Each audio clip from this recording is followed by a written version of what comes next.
Good morning, friends, and welcome to Empty Cloud Monastery. My name is Sāmaṇera Nipako.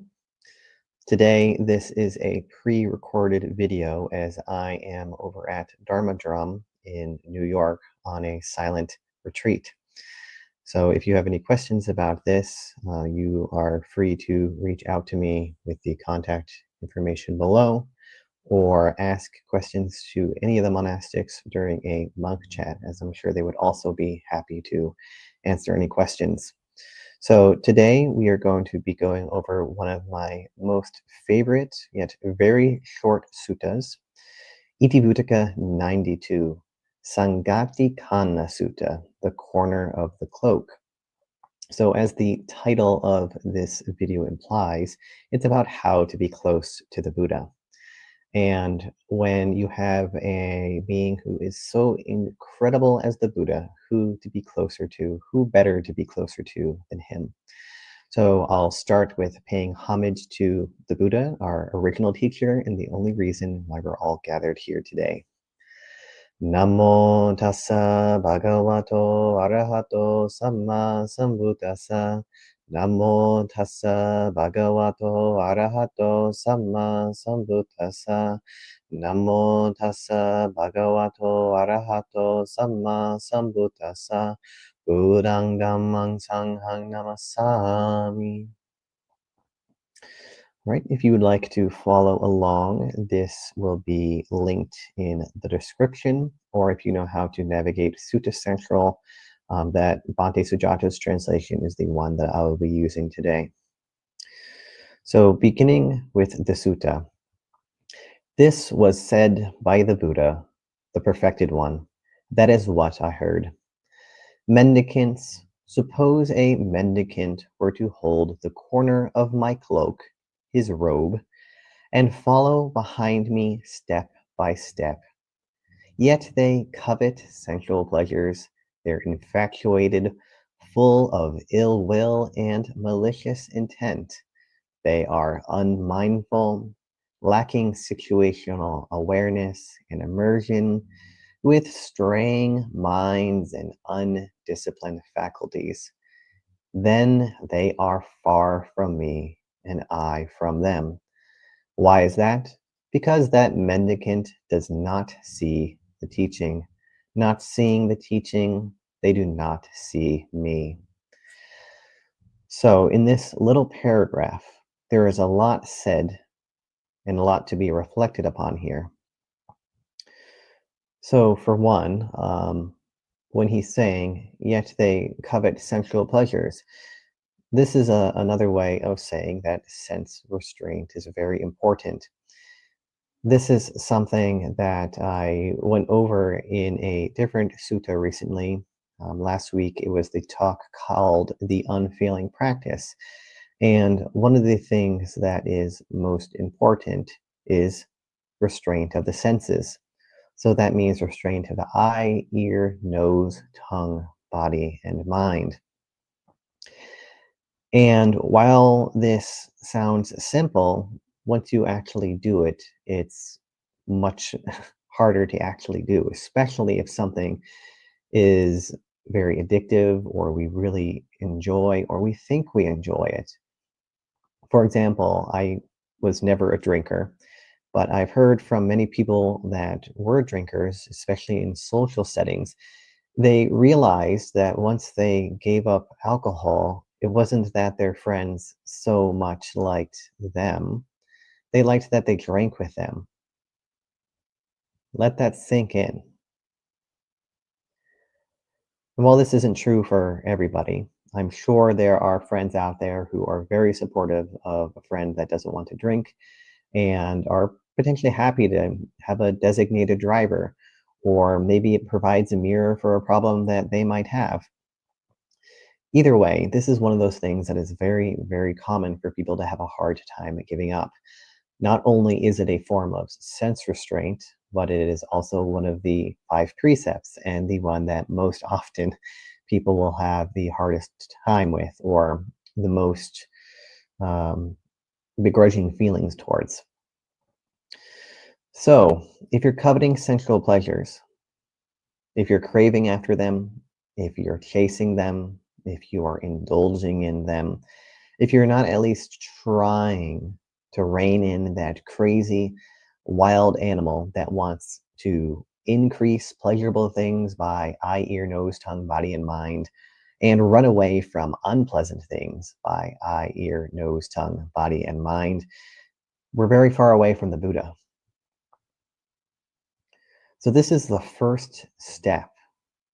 The Buddha doesn't even mention precepts here, which are vital. He mentions sensual pleasures. This is one of those things where often, if people have taken on the 5 precepts, especially if they've just taken it on blindly as like, I'm just going to follow this, but I'm not going to train in it, they think, oh, it's fine. I can have as many cookies as I want. I can have as much pizza as I want. I can have as much sex as I want, consensual, of course, because they're following the precepts. I can indulge in all of these sensual pleasures and it won't be to my detriment. By following the 5 precepts, that is what the Buddha says is the bare minimum to have a human rebirth or higher in future lives. So following the precepts is a good thing, but they alone are not enough. We need to work on our attachment to sensual pleasures and our aversion to things that we find unpleasant. This is that first step to seeing the Buddha. And combine this with training in the precepts. It is a very, very powerful practice.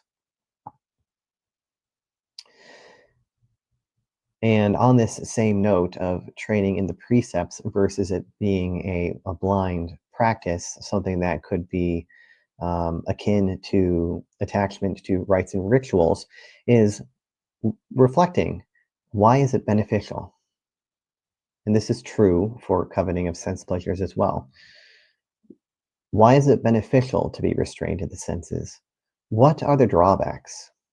What are the benefits of not killing, not stealing, not committing sexual misconduct, not lying, and not using intoxicants that cause heedlessness? And on the sexual misconduct one, another way you'll actually see it translated sometimes is sensual misconduct. So on point with this sensual pleasure thing as well. I can tell you all sorts of drawbacks to sexual pleasures. I could go on and on about this from my own experience, but that doesn't matter. If you're just hearing these words, it can be like, yes, Sāmaṇera, I agree with you.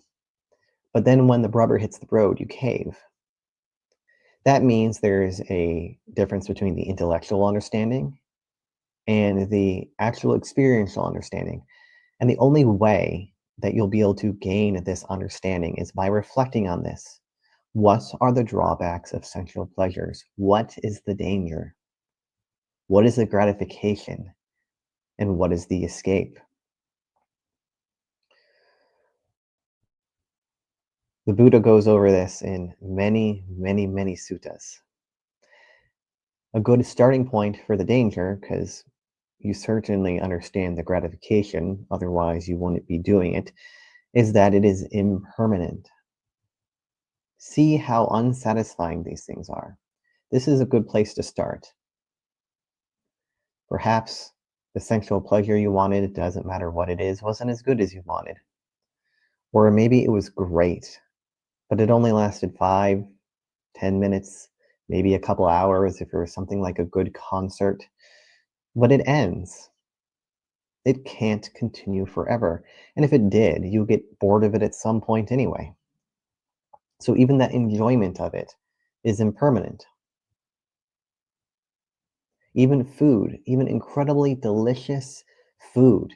If you eat that delicious food every single day, just due to diminishing returns, it's impermanent. They are going to continue to enjoy it. Or if someone forced you to eat that delicious food when you were full, you would probably be averse to it because you would feel like you're going to throw up or your stomach's going to pop or whatever else. Even though it's that same delicious food, because the context is different, our experience is different. So again, I can tell you all these sorts of things and more, but you need to look at your own experience. What is drawing you in? And if it's not obvious, dig deep. Don't accept the first, second, third, fourth, fifth, 10th answer. Why am I doing this? What is attracted to this? And what are the drawbacks? Constantly. This is such an accessible practice. Every single day you can practice this because you cannot escape your eye, ear, nose, tongue, body, or mind. You have all of those individually that make up your world experience. So work with them. They're there. It's incredible that you have this human life, you have a human body, you've taken your time out of the day to listen to the Dhamma today, to learn how to increase your practice, and you have these means of practice that are always available. So, not coveting sensual pleasures. And then, on a similar note, they're infatuated, full of ill will and malicious intent. They are unmindful, lacking situational awareness and immersion, with straying minds and undisciplined faculties. So, the ill will and malicious intent can be similar to sensual pleasures. In fact, I would even say that ill will is a sexual pleasure of its own. It is so intoxicating, especially if it's something righteous. Like you see somebody that has been hurt unjustly, and we get angry about it. And while that's understandable, it never helps the situation out. And when I say that, I know there will be, if enough people watch this, think that's absurd. Anger has helped me in many situations, and that is why it is so intoxicating. We think it helps. It does provide a certain motivation, and maybe it does actually help us do good things on certain occasions, but that does not take away from the unwholesome nature of it. Instead, how can you go about doing those wholesome, needed things without that ill will and malicious intent? It's not easy. And if it arises, how can you see it and not act out on it? How can you still act appropriately and yet have as little influence as possible from that ill will? If you're somebody that wants to be close to the Buddha, this is non negotiable. Anger and ill will are the one thing in the entire Pali Sutta Pitaka that the Buddha says he encourages the killing of. And that's no small thing. So, again, this is one of those things where I can talk about the drawbacks of anger for days. But if I just tell you that it's not going to land, it's something that you need to look at your own experience. Where have you put your foot in the mouth? How have you hurt yourself and others through anger? Even if you have managed to do beneficial things with anger, how many more times have you hurt yourself and others with it? How do you justify it?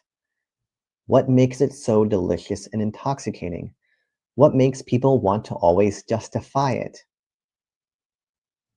What makes you tick? If there is suffering, so anger, that means something is being clung to. And that's where we need to look. That's where our practice is. Has somebody said something or done something that threatens our sense of self? Great. That means we know where to practice. That means perhaps we've had a blind spot shown to us where we didn't realize we were attached to this idea about ourselves in that way. Perhaps they said something that was true and we don't want to accept it. It feels hurtful. Again, great. That was kind of them that even though upsetting you will have likely caused them some trouble as well, they took the time, whether skillfully or unskillfully, but bonus points if it was skillfully, to point this out to you. And either way, if they have a good point, if it is something you need to work on, regardless of if it was done nicely or not. Again, great, you've had a blind spot pointed out. Now you know where to work. An ill will and malicious intent, it shows up in so many forms. You can hear something, you can see something, and it can be so tiny. Like at monasteries, you often hear that when people are on silent retreat, that if somebody is breathing too loud, they want to go and strangle them or yell at them or tell them, stop breathing so loud. This is obnoxious. Or they don't like the way that they look at them, or perhaps their mindfulness is lacking, so they're sloppy in their work, or whatever it may be. People don't even need to talk to you for ill will to come up. We like to make things that aren't our business our business. We like to judge in unskillful ways because there is skillful judging. For example, what we're going over now is skillful ways to judge yourself, to be in alignment and close to the Buddha. So keep an eye out for this. As somebody that is especially prone to aversion, so this ill will and malicious intent, I was shocked just how subtle this can be sometimes. It's not always obvious. Plenty of times there were situations of the past where I would have said, with the same feelings that I have in body and mind, I'm not angry, I'm not upset, either because I literally could not see it or was unwilling to accept it. So keep an eye out. Start with the things that are obvious, and over time, you can begin to understand your mind more. And this is also a sense restraint of sort, of the mind, by not acting out of ill will and malicious intent. That is a sense restraint of the mind. Because, as I said, this emotion is so intoxicating, just like that. Flip a switch. I come from an Irish Italian family where people are very angry and are exactly like that. Just flip a switch, snap of fingers, fireworks. And they won't admit they're angry. Or they'll know they're angry and they'll justify it over some either minor disagreement or some frustration. And it causes suffering for everybody around them. So, this is another very accessible practice anybody can do. Unless you're somebody that is free from ill will, which is highly unlikely if you're on YouTube, but I guess it is possible. These sorts of emotions are going to arise. Pay attention to them, understand them, the gratification, the danger, and the escape. And this will be a way you can get closer to the Buddha. You are killing the one thing he approved of killing, and at the same time, practicing sense restraint of the mind. Similar to these two, or not necessarily similar, but related, is that following sentence I had said. They are unmindful, lacking situational awareness and immersion, with straying minds and undisciplined faculties. So they are unmindful. So this could be like what I was talking about with the ill will. There were many times where I was unaware of the fact that I was unmindful. So because I was unmindful, I put my foot in my mouth. I caused harm with my speech. Sensual pleasures. There are many times where I was unmindful about my craving for something, and I caused myself to be sick by eating too much of something, or if I had aversion, making myself sick by avoiding it, and so on. So I was unmindful of my coveting of sexual pleasures and my aversion to ones I don't like. Similarly, there's many times where people do things like stumble and they hurt themselves, break an elbow, break a leg, something worse. And that unmindfulness, lack of situational awareness, caused harm for them and potentially other people. So, this mindfulness, this remembering, is also incredibly important. Sati, mindfulness, one way you'll hear it talked about, it is literally remembering. calling to mind. So that's like when you're about to insult your neighbor for blowing snow from their driveway into your driveway, which you had just snow blowed. Instead of lashing out at them, looking into a way to deal with this skillfully. And if this is a reoccurring problem, if you have very disrespectful neighbors, this could be incredibly frustrating. It would be so much easier to just not be mindful and get angry. But because of this mindfulness, because of this situational awareness, you're able to act skillfully. You can't control what your annoying neighbors are doing, but you can control what you're doing. That is the only thing you have control over. And this might take a while. I like to tell people that back in the day, before I started to practice Buddhism, I used to just live from my eyebrows up. I basically didn't have a body. I was incredibly unmindful about what I was doing unless I was in the woods or something. Being in my body was just too painful in most situations. I couldn't bear it. And this unmindfulness caused lots of problems.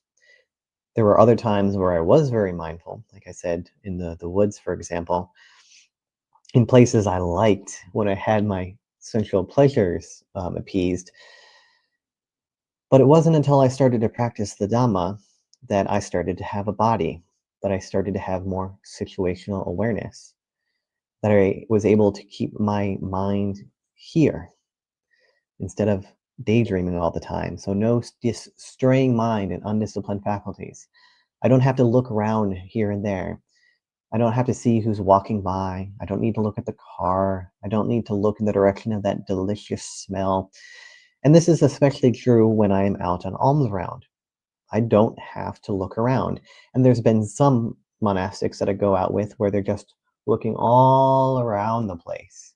Just they see somebody walk by, they'll look at them, and they'll walk them past. They'll look at the car that's pulling up behind us. They'll look just all around the place. It's a straying mind and undisciplined faculty, lacking of their own interior situational awareness, which that's where they are. So, all right, you always have to start from where you are. So if that's where you are, great. You know where you need to work. That's fine. You can now take that step towards being closer to the Buddha. This straying mind and undisciplined faculties, I would also say, is another way of restraining the senses. And I love too how this all just ties back to that. Such a key, underemphasized point. And when it is talked about, it's usually as a way of helping out your meditation instead of as a prerequisite, when really it's a prerequisite. So do not underestimate the power of this practice of restraining your senses. And if you want more about this, you can go look at the talk that I did last week because I did about an hour of it. So incredibly powerful. Because if your mind is straying and if you have undisciplined faculties, that means you are looking at the features and details with your eyes, with your nose, with your ears, with your tongue, with your body, or with your mind. That means you're seeking things outwardly, or you're making what is outward the problem. Like, oh, this man in front of me is super handsome. Instead of making that the problem, I see this craving in my mind.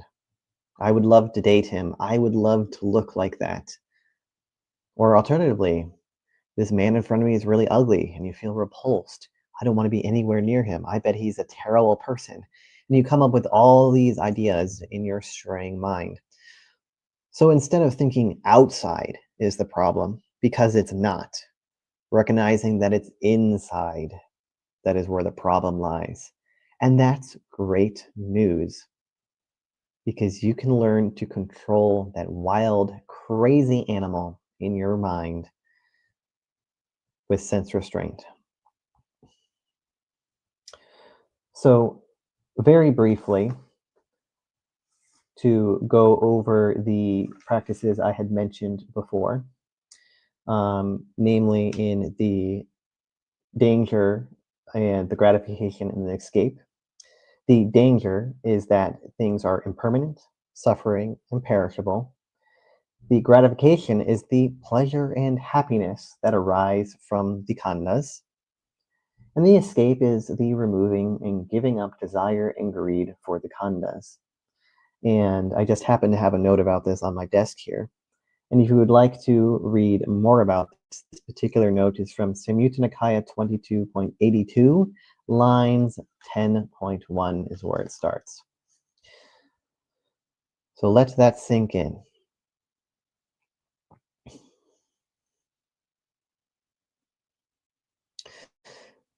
Moving on to the second paragraph.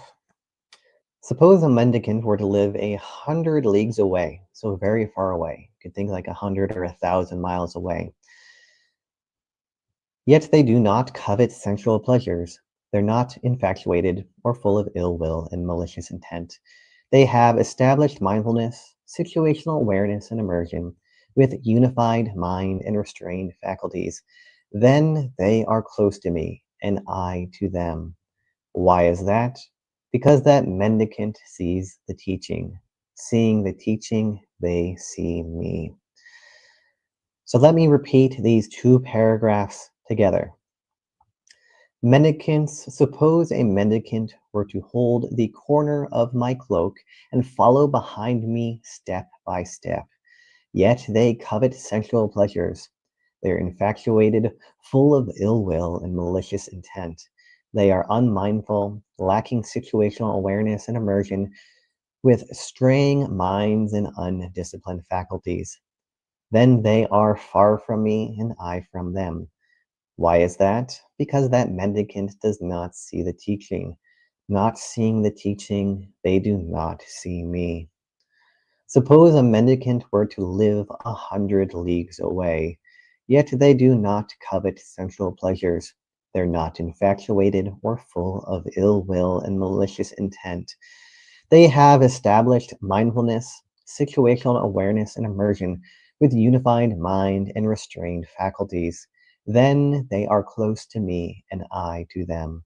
Why is that? Because that mendicant sees the teaching. Seeing the teaching, they see me.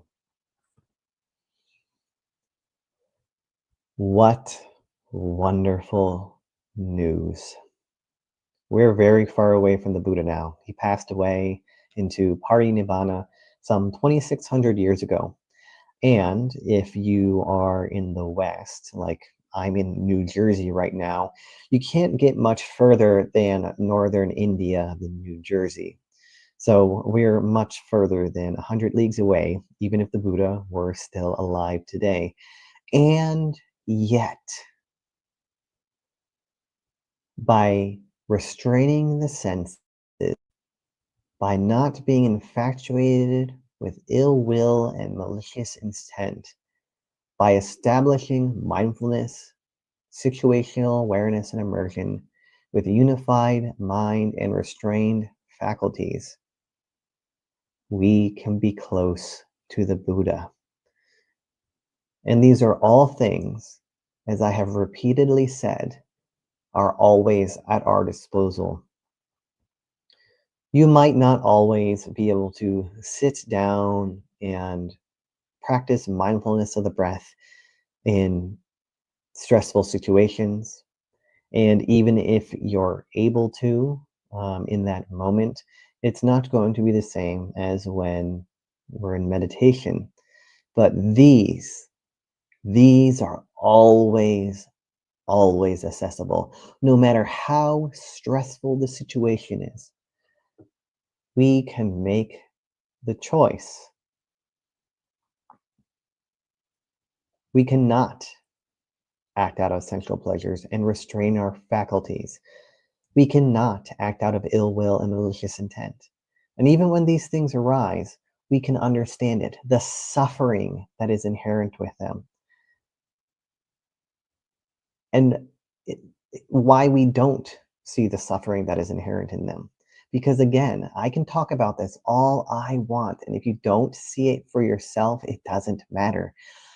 Great, you know where your practice is. I keep saying this over and over again because it's really, really important.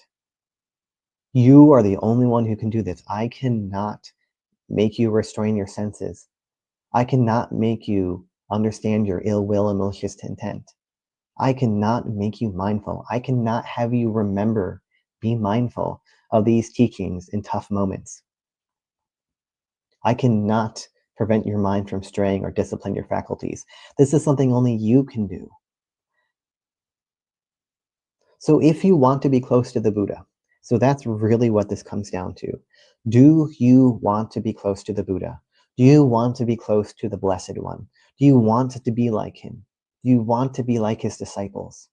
Whether you're a Ananda or a more of a Mahakassapa, wherever you fall on that scale, do you want to be near the Blessed One? And if the answer is yes, even if you don't think that arahantship or even stream entry is realistic for you in this lifetime, these practices are non-negotiable. You have to figure them out. He doesn't talk about meditation here. He talks about these prerequisites, these requirements. And what's incredible is if you practice these things, even if you're not aiming for stream entry, they will get you there. Because as the Buddha says here, that mendicant sees the teaching. If you see the teaching, that means you're at least some level of enlightenment. So these 2 paragraphs, so short, so sweet, so beautiful, so simple, yet so difficult, can get you all the way to awakening. Incredible. Incredible. And how kind of him to put it into such a short, understandable package. So, going to the poetry, which mostly repeats what is in the first 2 paragraphs, the Buddha spoke this matter. On this it is said, one full of desire and distress may follow close behind, yet see how distant they are, the stirred from the still, the burning from the quenched, the greedy from the greedless. An astute person who has understood and directly known the teaching grows calm like a lake unstirred by the wind. See how close they are, the still to the still, the quenched to the quenched, the greedless to the greedless. This too is a matter that was spoken by the Blessed One. That is what I heard. So before I bring this talk to a close, I personally love to read the suttas out loud. I find this to be very beneficial. And I have a channel that does just this, which I will also link below if you're somebody that is interested in listening to the suttas. This helps me when I see it, like on the screen in front of me, and I hear it, to remember it.